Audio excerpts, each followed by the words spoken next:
So I really like I like the fact that I was using those movers blankets last winter, trying to block some heat loss. We lose probably 20-30% of our heat through this garage door. It's probably about an hour, I don't know, 8 or 10, maybe 8, 7, 8. And it's got these ribs, so they stick out 2.5 inches or so. They work perfect. Clamp these clamps on. So I bought a third movers blanket. We had the brown one. I bought a blue one last winter. And I bought this second blue one, and I've got it clipped on, tucked around the... I think that's going to work well. It's not that cold out today, but next week they're calling for -20. Okay, so I have this piece of railway track. This steel stuff here. I think I started trying to make this into an anvil like 25 years ago, but... And then I never got around to finishing it. I think someone gave me one. But I was thinking, I knew I had these round pieces, so I pull these out. I think this would make a great little plate for my the anvil I just bought. This one's it's flat, no hole in the middle, and I think the holes would be perfect for your tongs, or maybe you could bolt on a little steel thing to hold a hammer. I don't know. I think that'll work. Alright, now I've had this for about 15 years. This has kind of been my anvil. And I used it laying flat like that. Once in a while, you can flip it up. You can use this end or this end as an anvil. It works pretty good. No horn on it. It's kind of hard to move around. So my plan last winter was to cut one of these pieces. I've got 3 or 4 of these chunks somebody gave me. That's 20 inches by 9 by 3 inches thick. So I cut these lines here. I could probably machine a 3-inch round piece into a taper to make a little horn, weld it on the end down here. Maybe weld a plate on the bottom to clamp it down. Because, standing upright like this thing ever falls over and lands on your toe, it's gonna... I think it would put a dent in a steel toe. Would hurt, that's for sure. And I welded that handle on to be able to move the damn thing, because it was just so heavy. Nowhere to grab it. So that's one thing about an anvil, is it's great. You can just grab the each end. It's kind of made, it's perfect shape to move around. Even if it's 120, 150 pounds, you can still kind of move it. This thing you can't really move very easily. I use my little cart.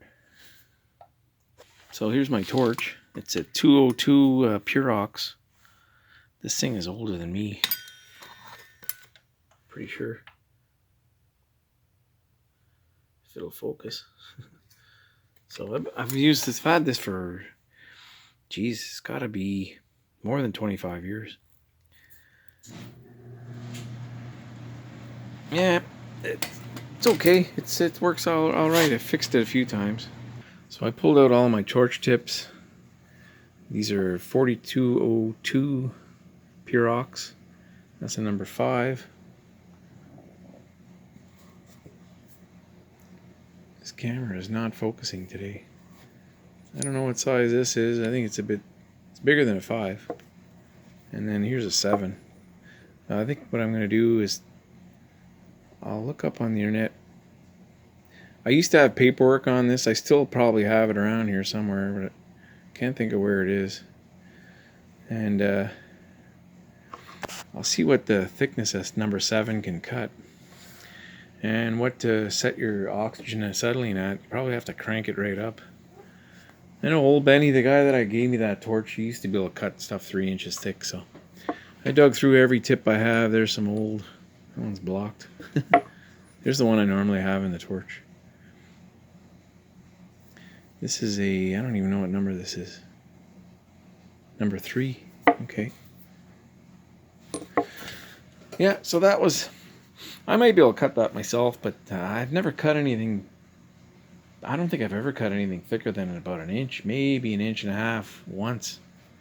So 3 inch would be something new for me to do. Okay, here's why that first railway track that you saw kind of stopped. Is someone gave me this. I can't even remember who gave me this, but it's already been cut into the shape of an anvil. I think I used it a little bit, but I found it bouncy. It's like a spring. So I had a plan too to maybe, if I can hold this up, you know, maybe place a couple of pieces of, I got a whole bunch of this old cutting edge. I think that's 5/8. Cut that to fit in there and weld it right in, weld all the way around. And then maybe even this gray material here, where I got this, one of the guys told me this is probably tool steel. So I've got a lot of that. I could probably cut a piece to fit on top here and weld it on. So I got a couple options. I think that would make a, you know, maybe a pretty good anvil. Better than having no anvil. So it may take some of that bounce out when you put those pieces on either side. Maybe cut this a little thinner here. Make a hardy hole, make a Pritchell hole. Yeah, that would be, yeah, like I said, better than having no anvil.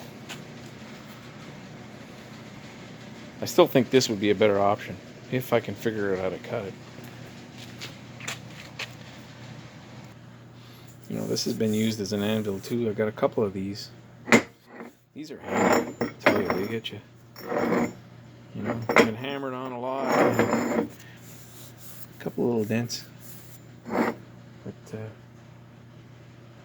yeah, you can't have enough of this stuff. We've had snow. It all melted. We had snow again. It all melted. And we got this little dusting a couple of days ago. I want to show you something just before we end this video. This yard has never been so empty. That's not what I want to show you. Got a few things, but mostly empty space. And we pulled this pallet jack out of the garbage a couple of weeks ago. They have a scrap metal bin. That's where I get some of that steel from. And I don't see anything wrong with it. The wheels are okay. I got one a couple of years ago and the wheels were broken, but this one, except for the little kink you see in the handle here, I don't see anything wrong with it. It works great. So that's a new, really, it'll lift 5,000 pounds, I think. We've used the other one quite a bit, even with the bad wheels. This material here, I just watched A-Bomb there I think it was less than a week ago, and they came across some of this in a yard full of stuff. And nobody knew what it was. So the guy that, Benny, my mentor, he's the one that gave me that torch. He's been dead for 20 years now. He gave me this stuff. It comes from a limestone quarry. So you'd find this in a screener there, crusher. And it would screen a different size material. So you'd have bigger stuff. I've got some stuff that's got to be 3, maybe even 4-inch square holes with great big, much larger diameter, maybe even 1/2-inch diameter wire here. And a different size stone would be separated. Obviously the big stuff won't go through this, and it would be on a vibrating, something would be making it vibrate, and it would separate it and go off to a conveyor belt. And the smaller material keeps going down, and that's how they sort the different size stone out of quarry. Then probably used at I've seen 3-way sand, sand pit screeners, like they use them for sorting river wash stone. So that might be, this might be used in one of those as well. And then as these wear out, they change them, so it becomes scrap metal. So I was surprised he didn't know what that was. Yeah, he seems to have a lot of knowledge, but it's kind of neat the way they put this together. It's basket weaving. All right. Well, thanks for watching. I think I've got one more video before Christmas, so it's now the 13th of December. So, yeah.